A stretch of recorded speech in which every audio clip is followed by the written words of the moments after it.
हाँ जी स्टूडेंट्स, हम चैप्टर 3 कर रहे थे national income and it's related aggregates. Last हमने डिफरेंट टाइप्स ऑफ पढ़ा था, GDP, NDP and so on. आज मैं नेक्स्ट टॉपिक से स्टार्ट कर रही हूँ। Page number is 60, right. Nominal GDP, nominal and real GDP. GDP हम पढ़ चुके हैं, ग्रॉस डोमेस्टिक प्रोडक्ट क्या होता है, राइट। तो नॉमिनल जीडीपी पढ़ रही हूँ।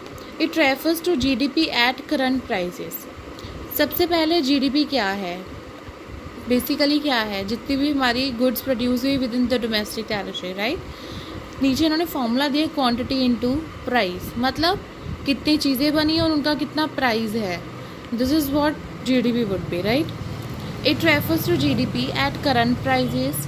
It is the market value of the final goods and services produced within the domestic territory of a country during an accounting year, as estimated using the current year prices. Current year prices are the prices prevailing during the year of estimation. Simple सी बात है। यहाँ पे हम basically जो real और nominal GDP में difference होगा वो हम लोग प्राइजेस के बेसिस पे डिफ्रेंशिएट करेंगे उसको। प्राइजेस क्या है, अब कौन से प्राइजेस होंगे ना, इससे फ़र्क पड़ेगा। करंट ईयर प्राइजेस मतलब आज के क्या प्राइजेस चल रहे हैं। आप जितने भी हमारे in an accounting year quantity produce हुई है, अगर उसको आप करंट ईयर प्राइजेस से मल्टीप्लाई करते हो then you will arrive at nominal GDP, right. Simple है कि अगर इस साल के प्राइजेस बढ़ेंगे तो इस साल का नॉमिनल जीडीपी भी बढ़ जाएगा, और अगर इस साल किसी वजह से प्राइजेस कम है तो इस साल नॉमिनल जीडीपी कम हो जाएगा। अब सिंपल सी बात है, मेरी इस बात से आप ये कर सकते हो, अंदाज़ा लगा सकते हो कि हमारा जो जीडीपी है ये करंट ईयर पे डिपेंड करता है, तो फ्लक्चुएटिंग है। मतलब करंट ईयर में क्या सिचुएशन है उसके हिसाब से चलेगा ये, है ना। ये जो बीच वाला पोर्शन है ये मैं स्किप कर रही हूँ, इसमें कुछ खास नहीं है। इसमें यही लिखा है कि अगर आपका प्राइस बढ़ता है तो आपका जीडीपी बढ़ जाएगा और प्राइस कम होता है तो जीडीपी कम हो जाएगा। Now next is real GDP. पहले हम पढ़ लेते हैं, फिर मैं आपको मतलब समझाऊंगी डिफरेंस इनका। It refers to GDP at constant prices. Constant मतलब जो एक टाइम से चले आ रहे हैं। It is the market value of the final goods and services produced within the domestic territory of a country during an accounting year, as estimated using the base year prices. Base year is the year of comparison. It is the year when macro variables like production and general price level are believed to be within their normal range. मतलब समझते हैं, किसी भी चीज़ का एक normal price तो होता ही है, राइट।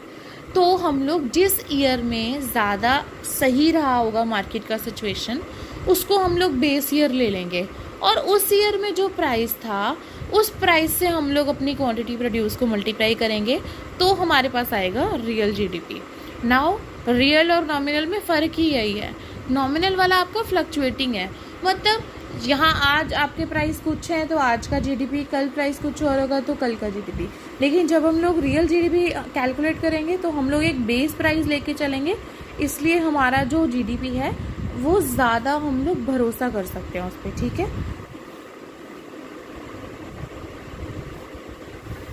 आगे चलते हैं। उसके बाद इन्होंने ये आपको एग्जाम्पल दी हुई है, estimation of nominal GDP. Simple है, बस मार्केट प्राइस से मल्टीप्लाई करा हुआ है, ठीक है। ये आप देख सकते हैं, ये नॉमिनल जीडीपी का है टेबल 1 और रियल जीडीपी का है टेबल 2। आप देखोगे तो आपको आसानी से समझ में आएगा। अगर आपको नहीं समझ में आ पाता है तो आप नीचे कमेंट कर सकते हो, then I will make it clear, right. I am moving forward. उसके बाद आपके पास ये फोकस जोन में भी सेम चीज़ की डेफिनेशन आ जाएगी, इसे पढ़ लेना, क्योंकि इसका या तो क्वेश्चन या फिर आपको इसका कोई न्यूमेरिकल पेपर में दिख सकता है, राइट। हॉट्स में भी इसका डिफरेंस दिया है, अच्छे से याद करना। उसके बाद conversion of nominal GDP into real GDP. इसके लिए मैं आपको एक सिंपल सी एग्जांपल से समझाऊंगी। बुक पे फॉर्मूला दिखा है, लेकिन फॉर्मूला बना कैसे है वो बता देते हैं, तो आपको दिक्कत आएगी ही नहीं, राइट। अब जो मैं आपको समझा रही हूँ ना, इट इज़ वेरी इजी अगर आप ध्यान से समझेंगे तो, ठीक है। Just a minute, actually I don't have a page, just a minute.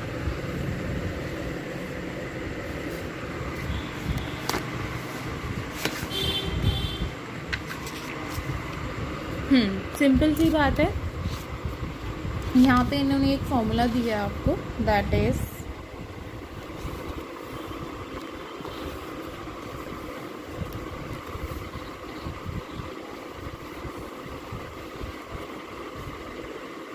GDP at current prices upon price index into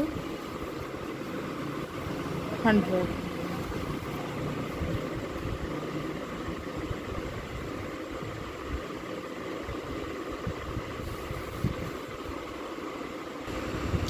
book में देखो आपको फॉर्मूला दे रखा है, बट आपको सिंपल सी बात याद रखनी है। मतलब जैसे मैं आपको बोल दूँ कि नॉमिनल GDP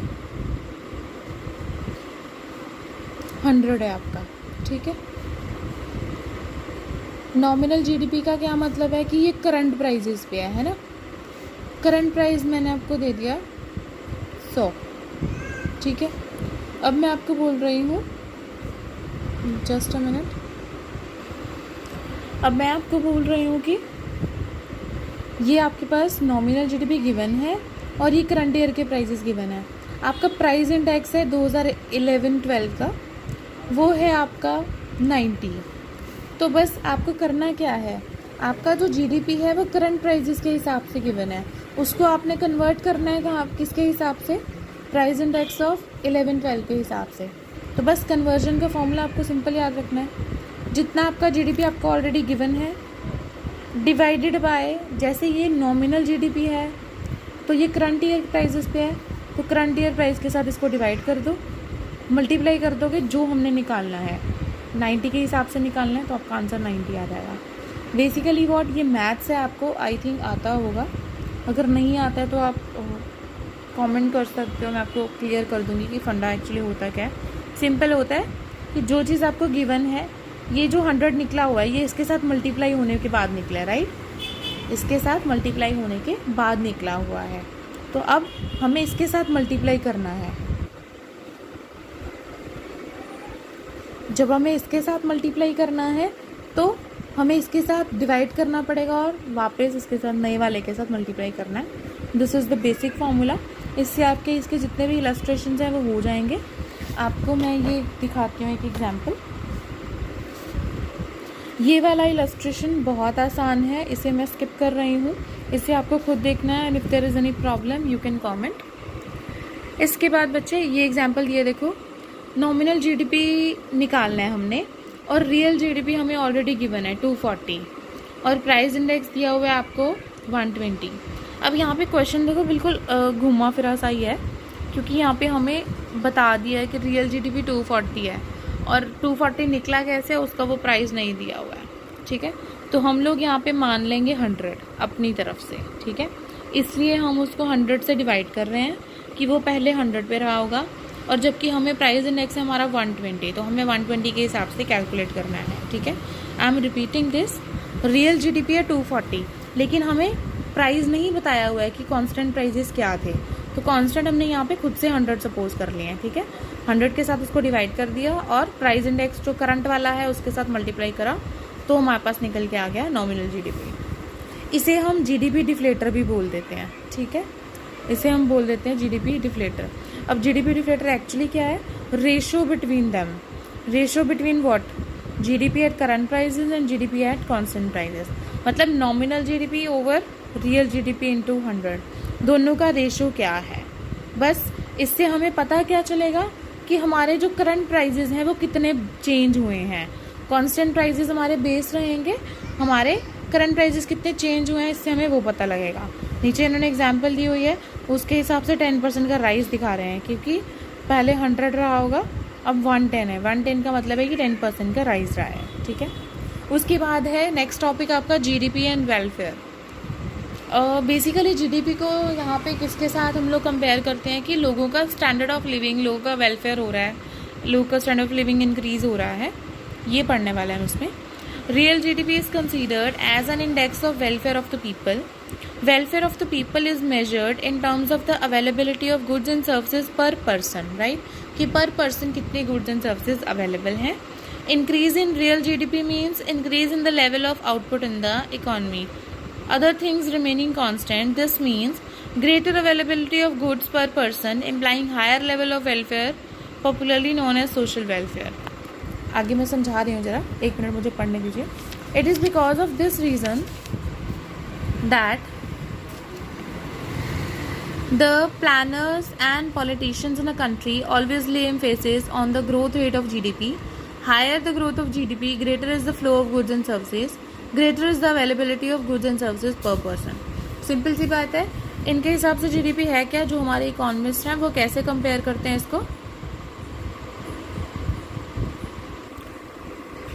GDP को मानते हैं लोगों का वेलफेयर का एक साइन मानते हैं कि जितना GDP हाई होगा. GDP क्या है, गुड्स एंड कितनी सर्विसेज हमारे प्रोड्यूस हुई हैं, राइट. तो जितनी सर्विसेज प्रोड्यूस हुई हैं ये लोग मानते हैं कि उतनी लोगों के पास ज़्यादा अवेलेबल हो रही हैं पर पर्सन. बट एक्चुअली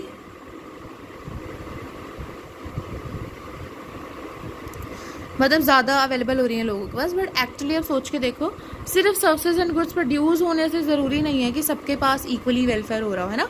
सबको मिल ही रही हूँ, हो सकता है ना कि वो कुछ पर्टिकुलर पर्सन्स के पास ही रह रही हूँ, राइट. अब हम इसकी लिमिटेशंस पढ़ेंगे. यहाँ पे आपका क्वेश्चन क्या बनता है कि हम लोग GDP को सोशल वेलफेयर का साइन क्यों ना माने, ठीक है, ये क्वेश्चन बनता है आपका. तो उसमें आपको लिमिटेशंस लिखनी है, right. But there are certain limitations related to the positive relationship between GDP and welfare, और we can say that there are certain limitations related to GDP as an index of social welfare. These are as under. तो question आपको इन दोनों में से कुछ कैसा sense बन के आ सकता है. First is distribution of income. Distribution of income का मतलब है कि हमारे जो इंडिया में इनकम है वो लोगों में कैसे बटी हुई है. And we know the pattern, richer are getting richer and poorer are getting more poorer, right. तो डिस्ट्रीब्यूशन हमारा इक्वल नहीं है. If distribution of income turns unequal, GDP growth fails to reflect a rise in social welfare. India is facing this situation at present. While per capita GDP is rising, starvation deaths are hitting the headlines more often than ever before. Reason what? Distribution of income is becoming increasingly unequal. Simple है कि जिसके पास जितना पैसा है वो और बनाता जा रहा है, और जिसके पास नहीं है वो जितना मर रहा है उतना और मर रहा है उसके साथ, ठीक है. यहाँ पे GDP तो इंक्रीज दिखाते हैं, लेकिन क्या लोगों का स्टैंडर्ड ऑफ लिविंग, लोगों का वेलफेयर हो रहा है. इट डिपेंड्स कि आपके पास कितने इनकम सोर्सेज है, right. Next is composition of GDP. अब GDP बनता कैसे है. Composition of GDP may not be welfare oriented. For example, increase in the production of defense goods does not lead to any direct increase in the welfare of the people. Of course, strong defense offers a peaceful environment in the country, but it contributes to social welfare only indirectly. यहाँ पे कहना क्या चाहते हैं कि हमारे GDP का जो बनता है, हमारा GDP हम लोग जैसे बनाते हैं, कॉम्पोजिशन करते हैं उसकी, वो कैसे होती है, कितनी गुड्स एंड सर्विसेज प्रोड्यूस हुई. अब अगर डिफेंस गुड्स भी ज़्यादा प्रोड्यूस हुई हैं तो वो भी हमारा GDP तो राइज़ करेंगी, बट उससे देखो डायरेक्टली किसी को कोई भी फ़र्क नहीं पड़ता है. इनडायरेक्टली हाँ कि पीसफुल हमें मिलता है इन्वायरमेंट, बट वो क्या, कौन सा रोज़ी जंग हो रही है ना. तो डिफेंस गुड्स कितनी बढ़ती हैं उससे कोई फ़र्क नहीं पड़ता है, तो लेकिन GDP उससे बढ़ जाएगा. तो लोगों का वेलफेयर हुआ या नहीं ये हम कैसे कह सकते हैं. Next is non monetary exchanges. In rural economies, barter system of exchange still prevails to some extent. Payments for farm labor are often made in kind rather than in cash. All such transactions remains unrecorded. This causes underestimation of GDP. To the extent GDP remains underestimated, it remains an inappropriate index of welfare. बात क्या है यहाँ पे कि जो हमारा rural economies है वहाँ पे क्या है, जो लोग किसानों का काम करते हैं, खेती वगैरह करते हैं, उनको जो इनकम्स हैं वो कैसे मिलती हैं. उनको ऐसा कर देते हैं कि तुम्हारे घर का राशन ले जाओ, है ना, थोड़े से पैसे ले लो, ऐसे करके वो लोग अपनी मतलब कुछ चीज़ें देकर निपटा देते हैं. और नॉन मॉनेटरी एक्सचेंजेस को तो हम लोग कंसीडर करते नहीं हैं, तो इसलिए GDP क्या होता है हमारा अंडर एस्टिमेट हो जाता है, which is not good for the मतलब good for taking it as a sign of welfare, right. Next is externalities. Externalities refer to good and bad impact of an economic activity without paying the price or penalty for that. मतलब समझते हैं आगे, रुको ज़रा. There are both positive and negative externalities. Positive externalities occur when, for example, Mr. X maintains a beautiful garden and Mr. Y, neighbor of Mr. X, enjoys it. It adds to the welfare of Mr. Y but doesn't pay for it, right? यहाँ पे क्या हुआ है कि किसी ने कोई चीज़ maintain करके रखी और हम उसका यूज़ कर रहे हैं बिना पे किए, तो क्या है, क्या ये रिकॉर्ड हो रही है, नो, बट इससे वेलफेयर तो हो रहा है. मतलब ये तो गार्डन है लेकिन किसी और तरीके से भी वेलफेयर हो सकता है. It adds to the welfare of mister Y, right. Negative externalities का मतलब क्या है? For example, smoke emitted by factories causes air pollution or industrial waste is driven into rivers causing water pollution. It causes a loss of social welfare, but most farmers do not pay a penalty. GDP fails to account for the impact of positive and negative externalities on social welfare. Hence, it is an inappropriate index of welfare. Basically what, जो कारखाने हैं वो लोग इतना धुआं फैलाते हैं, गंदगी फैलाते हैं, तो क्या पेनल्टीज देते हैं? No, not exactly. तो फिर कुछ चीज़ें जो पॉजिटिव एक्सटर्नलिटीज़ हैं कि कुछ फ़ायदे हो रहे हैं सोशल वेलफेयर के लिए और कुछ नुकसान हो रहे हैं, ना तो जीडीपी उनको कंसीडर करता है ना, तो हम उसको as an index of welfare consider नहीं कर सकते हैं. Thus there are serious limitations of GDP as an index of welfare. These limitations reduce the significance of GDP as an index of welfare. And next आपके पास एक hots है, ये क्या है? हाँ, ये सिग्निफिकेंस जो लोअर करता है, मतलब नेगेटिव बताया हुआ है. यही आपकी जो आपकी लिमिटेशंस थी. अगर शॉर्ट क्वेश्चन में आता है तो इस तरीके से आंसर दो, लॉन्ग आता है तो आपको एक्सप्लेन करना पड़ेगा, right. Here your chapter is over. Thank you.